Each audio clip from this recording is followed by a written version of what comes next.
Good morning everyone. Today we are going to discuss about box model and CSS tables. Box model.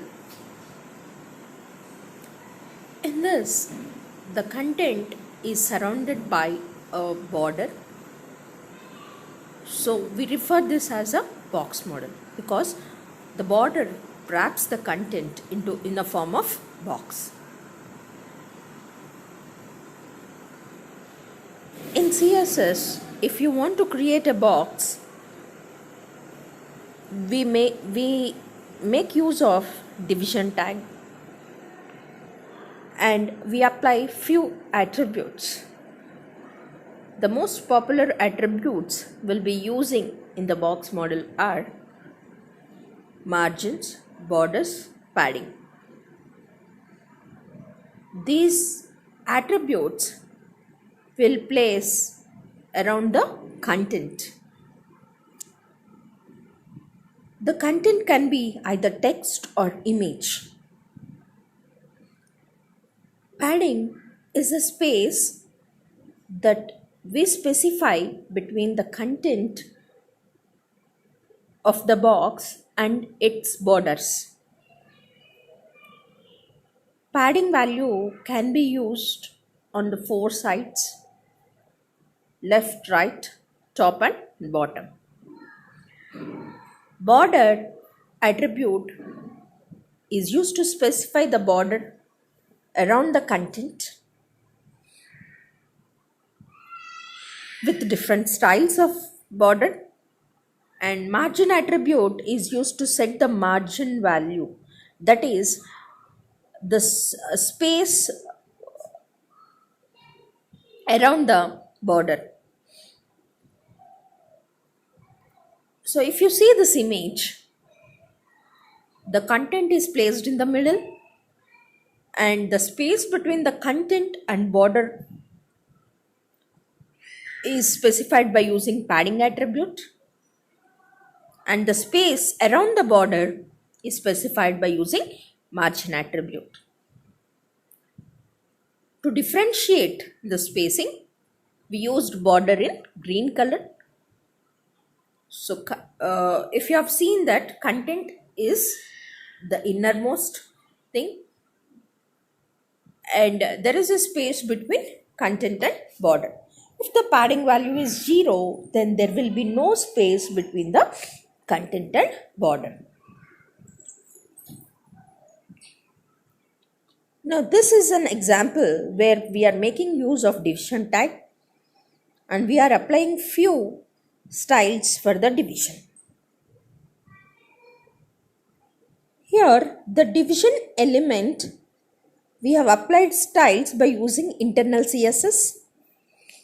The properties I have used in this example are background color, border, padding, margin and font family. In the output, you can see how the border is highlighted. The background color of the border is given. The border size is 10 pixels solid black. And the padding between the content and the border is 15 pixels. Font family is Arial, that is the text whichever is written in the box is in Arial format. And the margin, that is the space around the border, is 15 pixels on all the four sides. Now in the body, if you see the body section of the page contains a heading, a paragraph of text and a division. We can place more than one divisions in a page. But according to this example, if I used 3 divisions, then all the 3 divisions will have the same styles. If you want to apply different styles for different divisions, you can go for style classes or ID selector.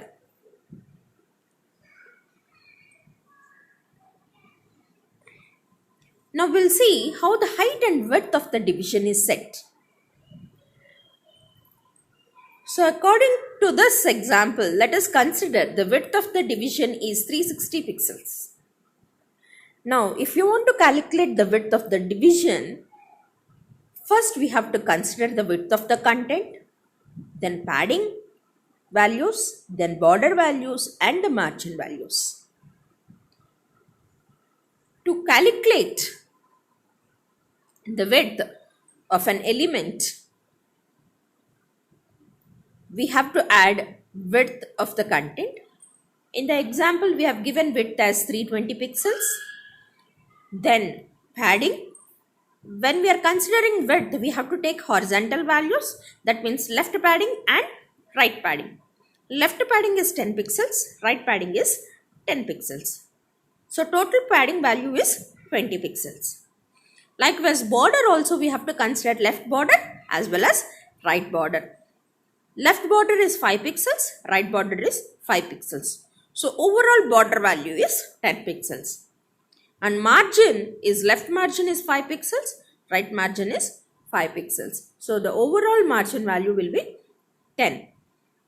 So here when I add the width 320 plus 20 overall padding plus overall border value is 10, overall margin value is 10. If we add all these values, the total value will be 360 pixels. So that is the width of the division element. Similarly, we can calculate the height of the division element. If you want to calculate the height of the division element, we have to consider the top and bottom values. That is height of the content plus top padding plus bottom padding plus top border plus bottom border plus top margin and bottom margin.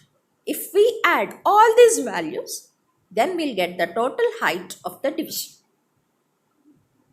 So, if you want to place more than one division, we can use the properties height of the division, width of the division, margin, padding, border attributes. We can have more than one division in a web page. The main purpose of division is to create logical divisions of a web page. Logical divisions, in the sense, I can divide my web page either into rows or columns or a mix of both rows and columns without giving any horizontal rules. Each division is treated as separate element. So in this, at present, whatever the example you are seeing here, it contains only one division. Likewise, I can place n number of divisions in my web page. Now this is about divisions and box model. Now we will come to CSS tables. All of you know what are the tags of table. So in HTML, if you want to create a table, we are using 4 tags: table tag, tr tag, th tag and td tag. Th and td contains the data of the cell. Tr is to rows, it contains the complete row information, and table tag contains the complete table information. If you want to apply more properties, we can do it by using CSS.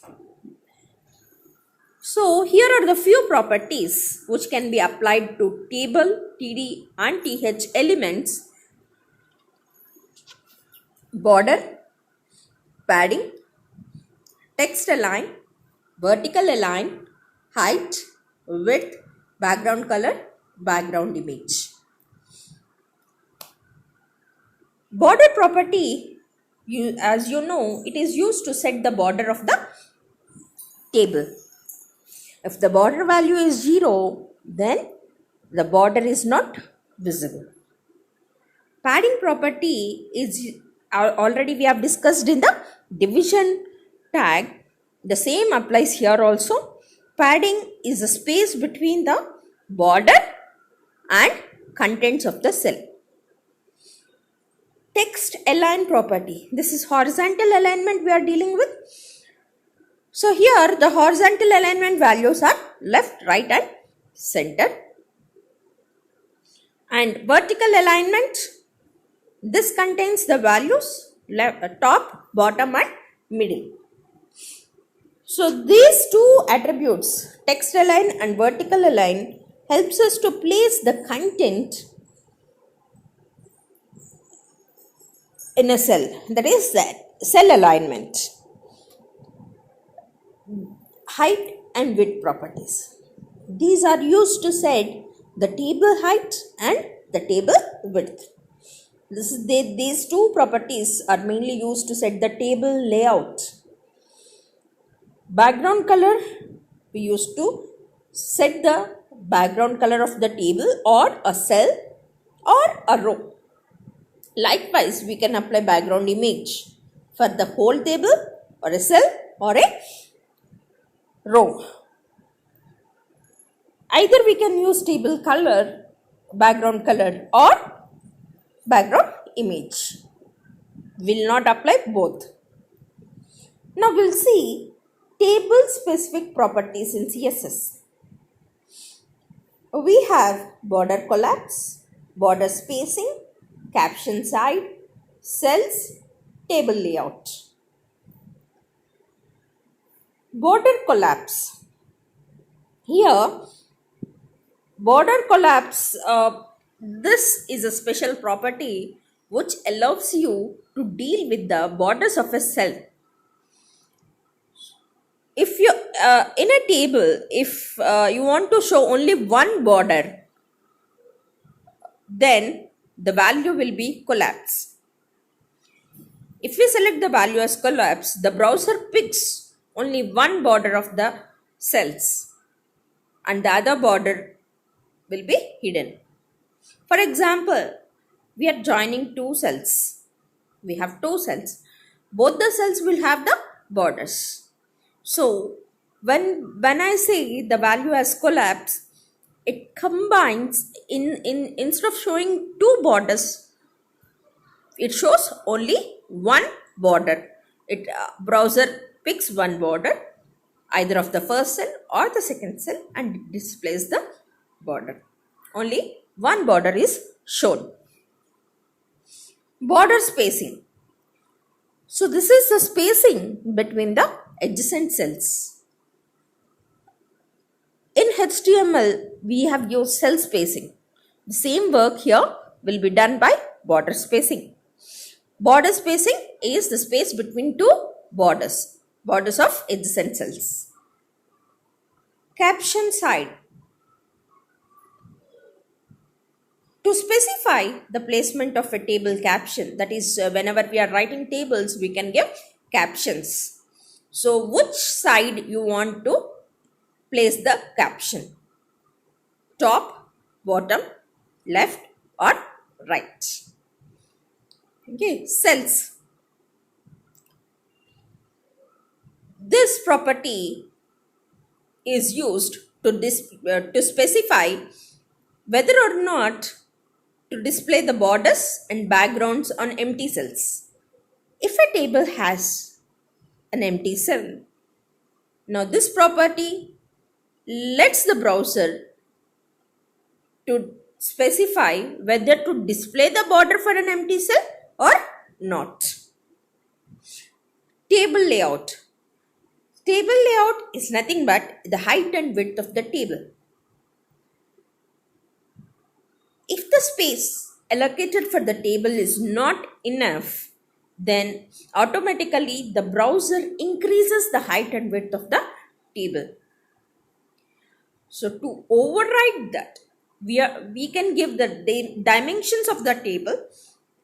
So the browser only takes this dimensions, whatever the dimensions given by the user, that is height and width of the table.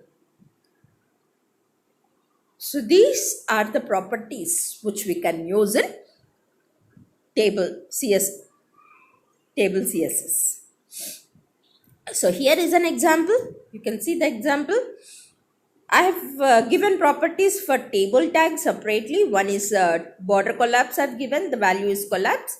So it takes only one border. Out of two. For example, according to this, I have 3 rows and 2 columns. So adjacent cells will have 2 borders. Instead of selecting one border, it takes only one border. The browser picks only one border to display. Then I have applied styles for table tag, TD tag and TH tag. Border, the styles we have applied is border, width, height, text align, vertical align, padding and background color. Border is 2 pixels solid. Width of the table is 30%. Height of the table is 100 pixels. Text align, vertical align is center and middle, that is both the value should be placed in the center of the cell. Padding is 25 pixels, that is the space between the data and the border cells is 25 pixels on all the 4 sides. So the name, whatever the first name or the last name is written, and left 25 pixels, right padding is 25, top padding is 25 and bottom padding is 25. The background color is yellow. So these properties will be applied in the body. If you have seen, this is the output. This is the output we are getting.